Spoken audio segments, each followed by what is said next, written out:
All right, welcome to The Explainer. Today, we are going to do something pretty incredible.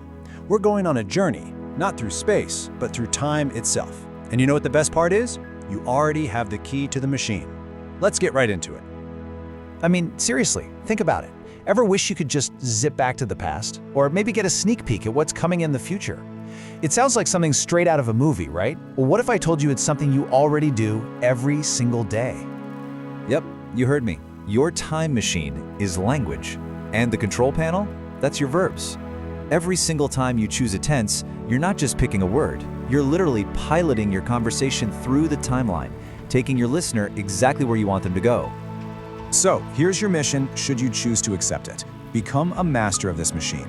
We're going to learn how to control time with precision in everything you say and write. And look, getting this level of accuracy is absolutely crucial, especially for those editing and sentence transformation exercises you see on your exams. So let's get down to basics. What even is a tense? It's actually super simple.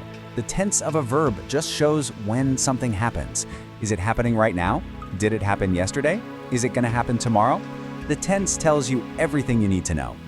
Okay, so picture your time machine's main dashboard. It's got three big primary settings. These are your main timelines: the past, the present, and the future. This is our first layer of control, deciding which general era we're jumping into. Now it gets even cooler. For each of those three timelines, you've got 4 different modes of travel. Grammarians call these aspects. You've got simple, continuous, perfect, and perfect continuous. These are what let you decide how you experience the action once you get to that timeline. So, you do the math. 3 timelines times 4 aspects, and that gives us a grand total of 12 tenses. Think of these as 12 super precise temporal coordinates. Once you master these, you can pinpoint any moment in any way with total and complete clarity. But before we start time hopping, we need to know the basic command structure. A simple English sentence usually follows this pattern: subject, verb, object. The subject is who's doing the thing. The verb is the action itself. And the object is what's getting the action done to it. This is the fundamental code that makes our whole machine work. Now, let's pop the hood and look at the engine's core components, the verbs themselves. As you can see, they have different forms. V1, that's the present, V2 is the past, and V3 is what we call the past participle. Some verbs are regular, like act, just becomes acted, but others are irregular, like begin, which becomes began and then begun. Knowing these different forms is absolutely key for a smooth ride through time. All right, engine's running. Let's engage our first set of coordinates, the simple tenses. Think of these as your machine's point-and-shoot camera. They pinpoint one specific, whole action in the past, present, or future. And here are the codes to punch in. You see the pattern, right? Simple present uses the basic V1 form. For simple past, you just switch to V2. And for the future, you add will or shall right before that V1. See? It's a totally logical progression. And these examples show it perfectly. The sun rises is a fact, it's a present thing. She left is a finished action, totally in the past. And I shall see him tomorrow, that's a specific event planned for the future. It's clean, it's simple, and it's direct. Okay, let's switch gears and move to our next set of coordinates. The continuous tenses are for when you want to watch an action as it's happening. We're not just pinpointing a moment anymore, we're now watching something unfold over a stretch of time. Check out the pattern here. The one thing that stays the same is that V1 plus ing form. That little ing at the end, that's your big flashing sign that an action is ongoing. The only thing that changes is the little helping verb in front, which tells you when it's happening. Am is are for now, was were for the past, and will be for the future. Simple, right? Now we're getting into the really advanced stuff, the perfect tenses. This is the tool you use when you want to connect 2 different points in time. Its partner, the perfect continuous, is just as cool. It shows you the duration of an action that leads up to another moment. It's all about showing the relationship between different events on the timeline. So the formulas you're seeing now are for the perfect tenses. The key ingredient here is V3, the past participle, teamed up with a form of have.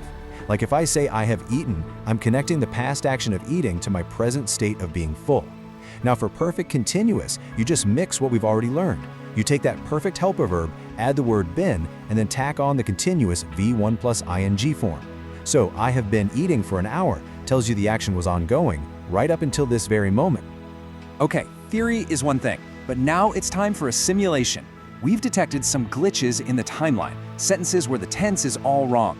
Your mission is to jump in, spot the anomaly, and fix it. This is exactly like those editing tasks you get. Okay, take a look at this one. The verb is tells, which is present tense.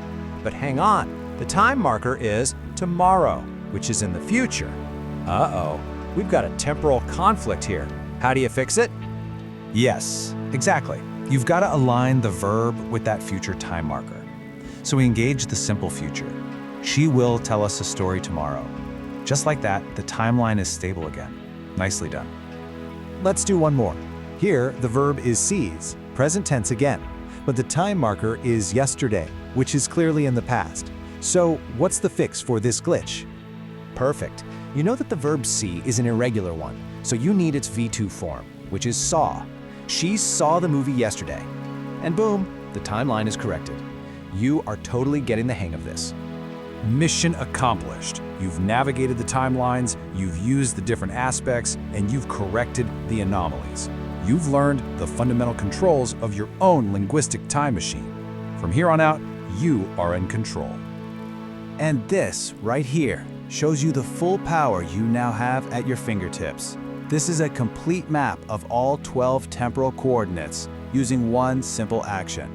Now that you understand the 4 aspects, this chart makes perfect sense. Think of it as your ultimate cheat sheet. You can use it to navigate literally any conversation or piece of writing.